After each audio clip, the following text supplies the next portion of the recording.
Viviana, can you bring that link back up for me, please? It should be in the chat.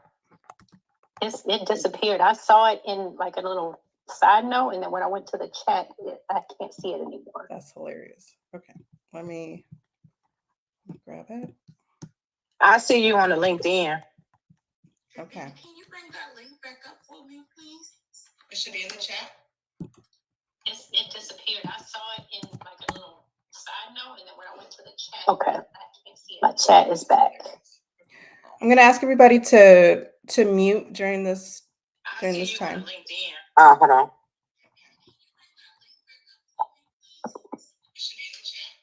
Everybody to mute during this time. Okay. My chat is back. I'm gonna ask everybody to mute during this time. Hold on.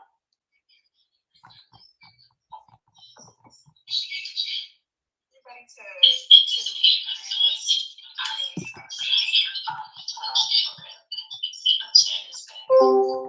Why they can't even pull up the doggone? I think what I'm going to do is I'm going to close out. I'm going to close out Zoom and bring us all back. I'll put it in the chat inside of here. So I want to make sure everybody has the link to be on either one, because this feedback. Let's see. Maybe it's coming from me. I can mute it. I'm about to mute it now. Maybe it's mine. Okay, is it? I think it's gone now. Is it gone? Okay. All right. Yes, it's going. Okay, perfect. All right, we good. Okay, I got about 10 seconds left. I see 3 eyeballs. This is where you can also put any questions in there as well.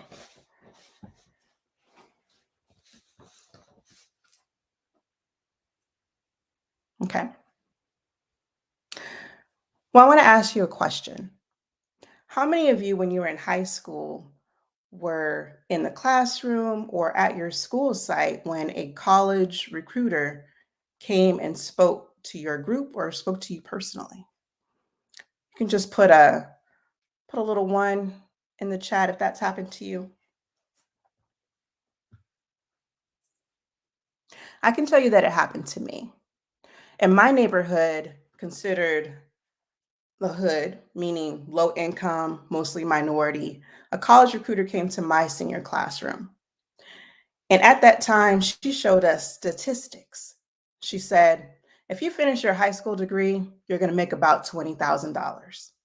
If you finish your associate's degree, $30,000. Bachelor's, $40,000. Master's, $50,000. Looking at these statistics from a high school vantage point, I said, I need to get a master's degree, which I have. What I didn't realize is that I was being sold into not education to success, but actually sold into a system of long-term debt. This is not the equity that we were promised. Because what's happening in reality is people in the middle class system actually have less assets than people that qualify for financial aid and assistance with the government due to these long-term debts. For example, I have enough educational debts to be a house. I got to pay my mortgage. I have a car. I have childcare. All of these things that I have makes it seem that I'm successful. However, they're really these debts that are still lingering out there. Now, the person that qualifies under poverty as the federal and state see it, they have less of this. They've got assistance for housing. They've got assistance for their food. They've got assistance for childcare. They have better tax breaks. So in actuality, many of us in the middle class actually are more impoverished than those that qualify for poverty according to the income that the federal and state government says is actually poverty. So what are some things that we can really think about to do? One of the things that we look at is how can we protect ourselves, the income that we're working so hard at, so that anytime something happens, an accident, cancer, diabetes, we lose our job, we have coverage. My name is Trevina Jefferson. I'm the CEO of Trepson Management Benefits Consulting, which is an affiliate of Trepson Operations and HR Consulting. Now, we are a faith-based consulting firm, and we specialize in assisting middle-class individuals, and especially those that are nonprofits, small businesses, and government entity programs. So here's something I wanna talk about. You saw how I still have a lot of debt. And what I'm saying to us is that we're not going to fall for the okie doke anymore. What I mean, we're not going to fall for the illusion that the road to financial freedom is through this excessive amount of debt and education and getting these jobs and getting a house and buying a car and paying for all of this childcare. It's an illusion. In fact, even though we are in a better place now after COVID by a couple of percent, the Federal Reserve shows that 46% of Americans have less than 3 months in their emergency savings. That means on a large scale, the majority of us are living paycheck to paycheck. I'm going to show you something real quick.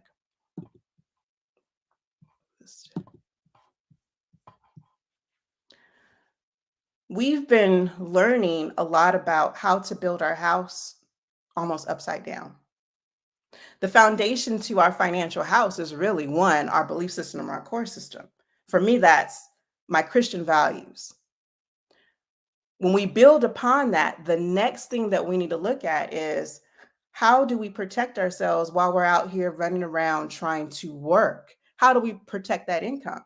Because the minute we don't work, do we have enough to help ourselves, to pay our homes, to pay our cars, to pay our educational notes, to pay childcare? That's the first thing that we have to protect. So in my world, we're able to actually pull out $200,000 or something like that if we have an incident. How much could that help you? If you could automatically, using 1% of your salary or your business income, be able to pull out $200,000 or $300,000 to do whatever you need to do to pay your operations, to pay your income, to pay your mortgage, how would that help you? Now think back to what you have saved right now. How can you help yourself right now? After we do our income protection, we need to look next at how do we eliminate debt, because debt is narrowing that margin of what we can actually save. We haven't gotten to emergency funds yet because one, the minute something happens, we're back down to zero or negative. If we've got debt, it's keeping us from saving enough. So in 7 to 9 years, with the right strategy, we can get rid of debt. Now, how much can we save? That's when we're getting into our emergency savings of 3 to 6 months. Then we're getting into more short-term investments that have interest, and then our long-term investments. But a lot of times we've been sold on how quickly can we get to the long-term investments or short-term investments, with everything else in the middle not there. So we keep back on the ground or negative, but we're going to stop doing that.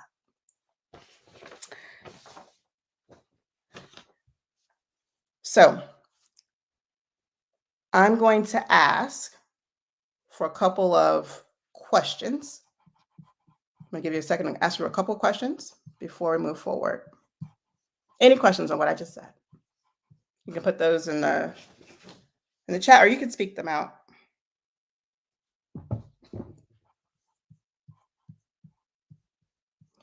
While you're doing that, I'm going to get something for you because I'm looking.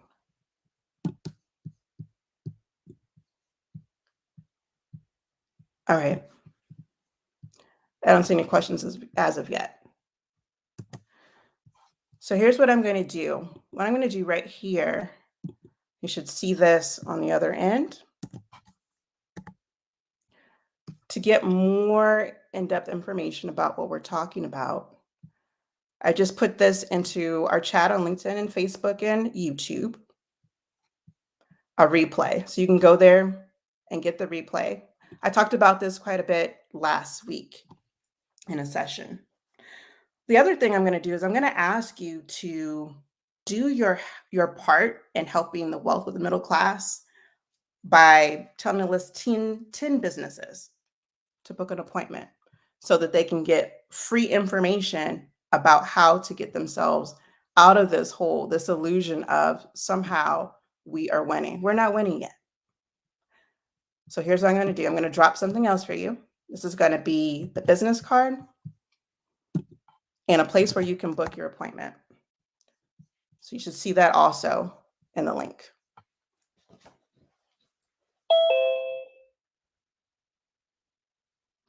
Okay, so as you're looking at that, I'm still looking to see if there's any questions. Let's see. I'm gonna call on someone because I know some folks in here. Let's see, Lamika, any questions that you have?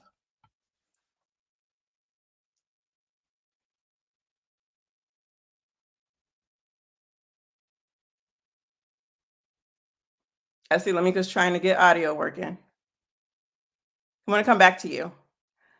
Okay, Nicole, how about you? I can't hear anything.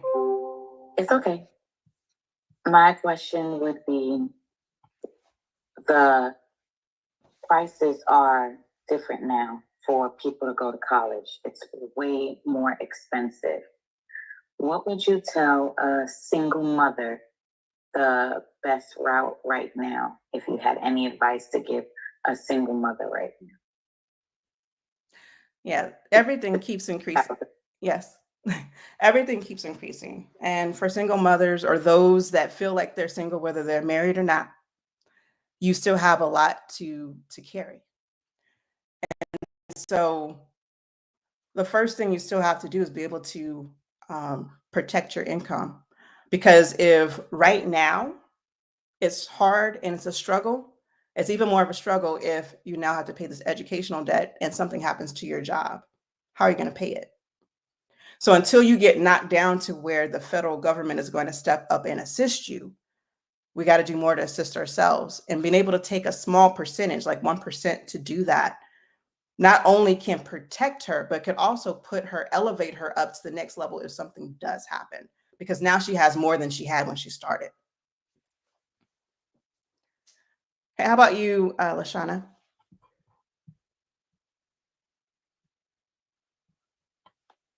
No, I don't have any questions at this time. Okay, thank you. Pamela, any question?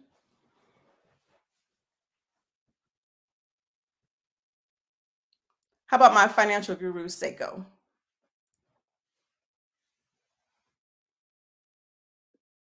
I don't have any questions. I'm interested in seeing where this goes. I don't know if you remember, but one of my former jobs was a college and career counselor. So I help families through the process you're discussing. Yeah, absolutely. And I had those hard conversations. Absolutely, absolutely. So you can give some pieces of information, but sometimes we're missing other elements of the information and training that we really need to get to where we want to go. One piece of information for me is not enough. And for many Americans, as we can see by the percentages, a small piece of information is not enough to get to where we need to go. We're stuck in debt. All right, everybody. Well, we're going to wrap this up. One more question on the floor, Trina. We do? April Gray. April. Yes, April. You want to speak it out because it's kind of hard to move between these cameras. The question is, how do we break the cycle? Yeah, absolutely. I'm glad you asked that question. So as you can see, like in the house, the very first thing is we really need to get into what our core beliefs are.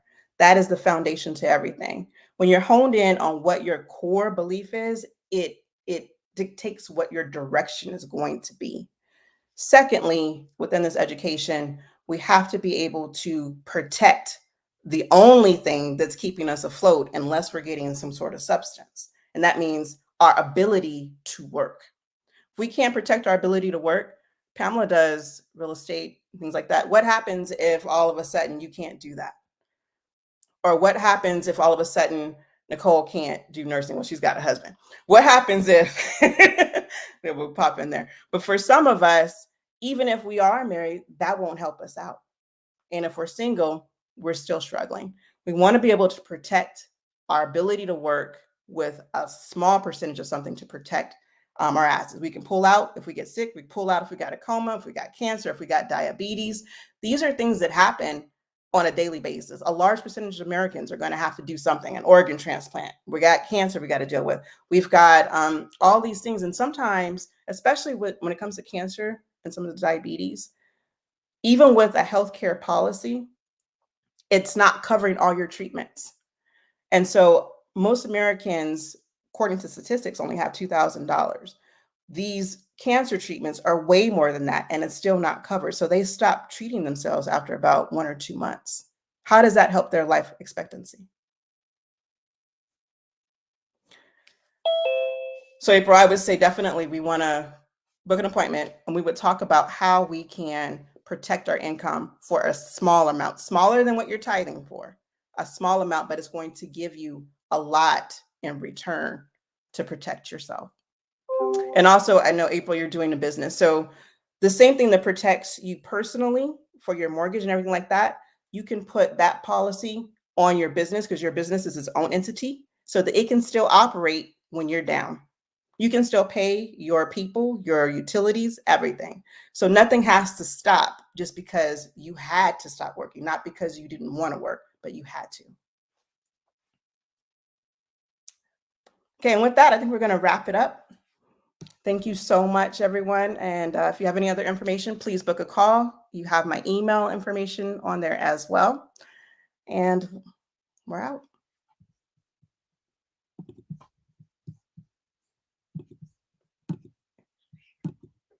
Thank you very much, Pravina, for that informative talk.